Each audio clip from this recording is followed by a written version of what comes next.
How expensive is it to live here in beautiful Irvine, California?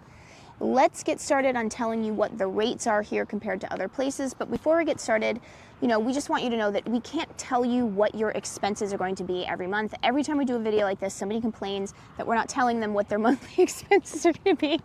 But that's really just impossible because we don't know, how big is your house? How efficient is your heating and cooling system? How often are you in the house? What's the temperature that you're at? What's the temperature that you do?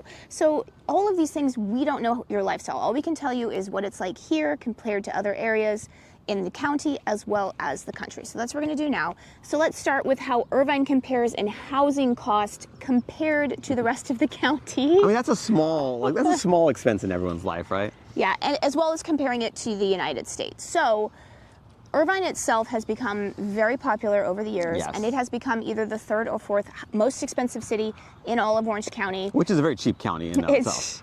It's always going to be lower than Newport and Laguna. It might be tied with Dana Point. So, but compared to the surrounding areas, Irvine has really skyrocketed over the years. You want to talk about it? It's incredible. Like, it was definitely, I would say, middle of the pack years ago, and now it's a very top tier, ranked city as far as prices are concerned in Orange County. So it is, and in Orange County certainly is not cheap compared to the rest of the country as well. So we're talking about at the time of this recording, and again, this can vary, so that's why we're not going to give you concrete figures, but just as a general idea, you're looking at the median home price for Irvine to be about 4 to 5 times more expensive than that of the median home price of the United States in general. So that kind of gives you a sense. So it is a massive amount more than what the rest of the country is.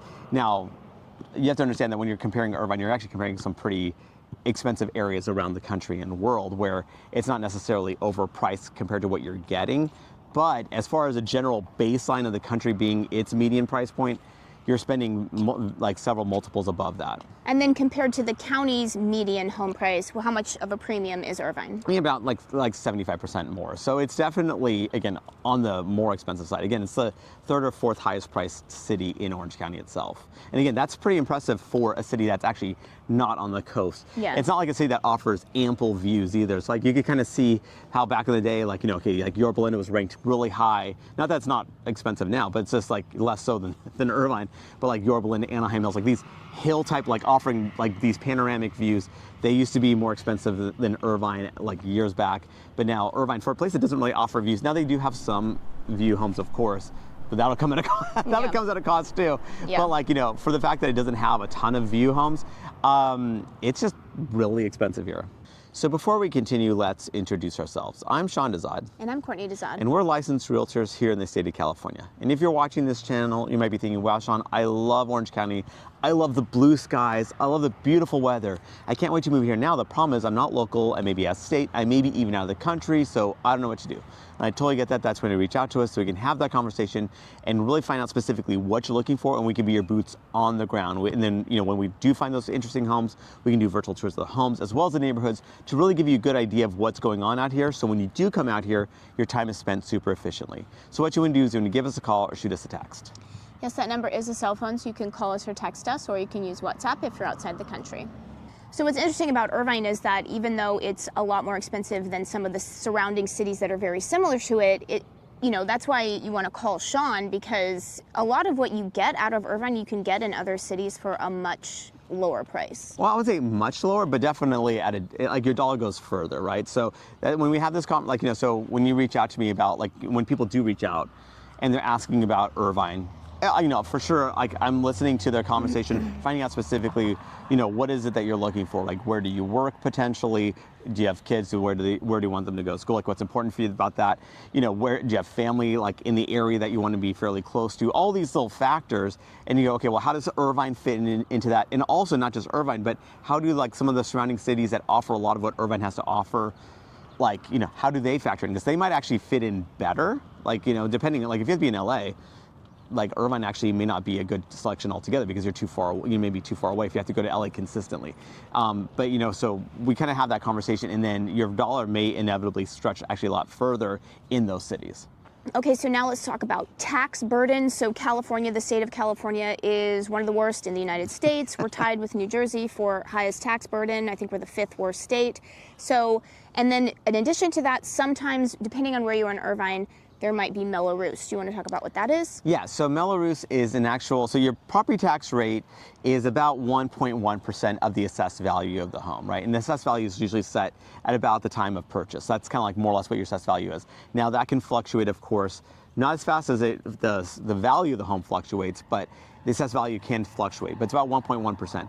Now, Mello-Roos is basically an additional layer of property tax that's tacked on to fund infrastructure like schools, roads, fire stations, all that stuff that comes at a cost. And so depending on the year build of the property and how new and what development it is, you could have some level of Mello-Roos on top of your normal property tax rate.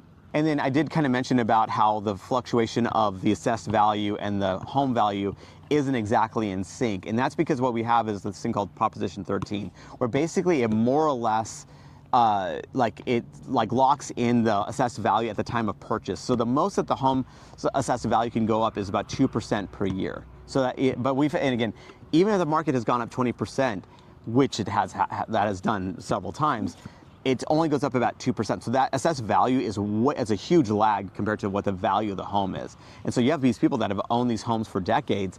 Their property taxes are actually far lower than what they ought to be if they're paying market rate. And that's just kind of one benefit. So at least you can count on the property taxes more or less being what it is, and not not with the wild swings of what happens with the normal market. Now, another thing that pertains to Irvine, especially the eastern parts of Irvine, which is where we are, is the cost of cooling your home, specifically in the summer, because California's electricity costs are very high. We're third worst behind Hawaii and Connecticut. And which is insane. Yes, very high. If you're like us, we tend to not turn the air conditioning on unless we really, really need it. We kind of suffer a little bit. That's kind of the SoCal lifestyle. Yeah. But if you're not like that, your electricity bill could be extremely high. I mean, I just anecdotally have known people that they want the air conditioning on all the time in the summer, and it'll be like $1,000 a month. So that's never happened to us. Yeah. But we more are someone that opens the doors. We don't turn the air conditioning on until later in the day. We're not home perpetually. Yeah, we're not home that much. So yeah. So basically, we have the ceiling fans going. What Orange County, what California has to offer, and this is both Northern and Southern California, is that you do have this indoor-outdoor kind of living where you open the screen door. You open the sliding doors, and then you kind of have that airflow coming in, and you have the ceiling fans help get some ventilation going through the home to kind of offset having to have the AC on all the time. So we're kind of different from a lot of the other parts of the country from that perspective. A lot of places they're just sealed up and they're just running that AC 24/7. We don't do it as much, but again, some people do, right? And then that's where that cost really goes up. Now, what people have offset that with though is solar. Solar is very big here, and it definitely offsets a lot of that. So I would certainly, especially if you're buying a house, one, new construction, primarily, there's solar on new construction for the most part. But second, if you just have it buying an existing home that doesn't have solar, I would strongly consider getting solar. And then on top of that, so that's the solar aspect, because that would help with the cost. But second is that you want to actually be, and we go through this through the inspection process and all these other things, is that if you're dealing with an existing home, we're looking at that home inspection and seeing, okay, how's that AC running, right? Because if it's an older unit, it's going to run much less efficiently than a brand new unit, of course. So you have to take that into account of what your cost could be, or do you want to budget in replacing that unit in the not too distant future, as well as the insulation of the home, right? Does the home has double pane windows? Again, I'm talking about homes that are pretty old. They still have single pane windows, which that insulation is not very good, in just general attic insulation, that kind of stuff. So all these factor into how efficiently your home does cool. And then while our electricity cost is very expensive, natural gas is actually pretty reasonable. And so basically, we mentioned cooling, we didn't mention heating, because heating is actually not too bad. Yeah. Because, again, a lot of the homes here, they have forced air heaters that are basically natural gas derived, as well as, they have gas stoves, fireplaces are gas, of course, as well as, your dryer, right? So a lot of times, obviously there are homes that have, electric dryers, but many homes have actually natural gas hookup for dryers. So that way, again, you're kind of offsetting as much of that energy as possible. Plus, people these days have swapped out their light bulbs for LED lights, which use a lot less energy also. So there's ways that you can get around some of this, but at the same time, just be braced that it's going to be a pretty expensive electric bill. Yeah. So now let's talk about transportation, specifically pertaining not only to Irvine, but Orange County, because if you do have a gas-powered car here, California is extremely expensive for gas. We are the second highest for gas costs behind Hawaii. So we have a fine blend of gas. Yes, and then pertaining to Irvine, depending on where you are in Irvine, you may be near one of the toll roads, which are very seductive to use, especially if you're pretty far east like we are here. The 241 is just right there. So that could be another cost that is added on to that. But if it gets too expensive, we always have mass transportation. Yeah, I'm kidding. We have very limited mass transportation options. We do have the bus system, not very efficient. And so that I would say that that's probably not to count on that. Yeah. Metrolink is kind of like a light rail system. Again, not the most. It's not the most robust system where you don't have a ton of stations. It's not like you're in Paris that you have all these stations all over the place. So we're car country. We're built for cars, and so just plan on having a car and having to fuel that. Now, of course, getting electric vehicles.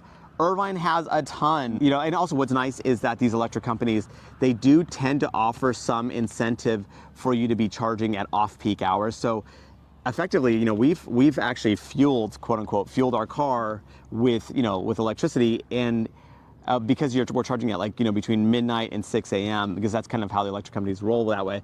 It doesn't really tack on much to the electric bill. It's almost like, I don't want to say free, but it's very minimal. Yeah, especially when you compare it to the gas that you're no longer paying for. Exactly. So so basically, electric vehicles are very, very popular here. Yeah. Now another cost specific to Irvine is HOAs, so the cost of the homeowners association monthly fee. You could have multiple homeowners associations. So you want to talk about that? Yeah. So basically, we have these what they call villages in Irvine, right? So there's all these several sub-communities within Irvine itself, and a lot of them actually they charge an association dues for the master community. So it's not, that one doesn't tend to be that expensive, but that takes care of the parks for the residents and their guests.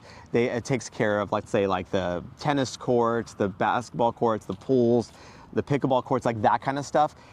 So these associations, they have their own their own amenities themselves, but then also depending on where you're located, you may have another association for your own specific development. So especially if you're in a townhouse or a condo, you're going to certainly have extra HOA dues. So all this could range wildly as far as how much your HOA dues could cost. So when we're obviously discussing properties you might be interested in, I'm letting you know what the Mello-Roos rate is going to be, that additional layer of property tax that's potentially there.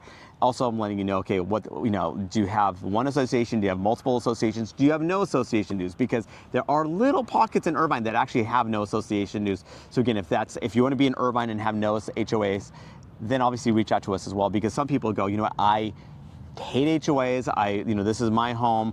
This is my land. This is, I don't want this additional layer of oversight, and I get it. It's just that the vast majority of Irvine is under HOA, some sort of HOA rule. And remember, we are licensed realtors here in the state of California. So as much as we love making these videos, what we love more is to help you with your real estate needs. So whether you're looking to buy or sell a home, what you want to do is when you give us a call or shoot us a text. Yes, that number is a cell phone, so you can call us or text us, or you can use WhatsApp if you're outside the country.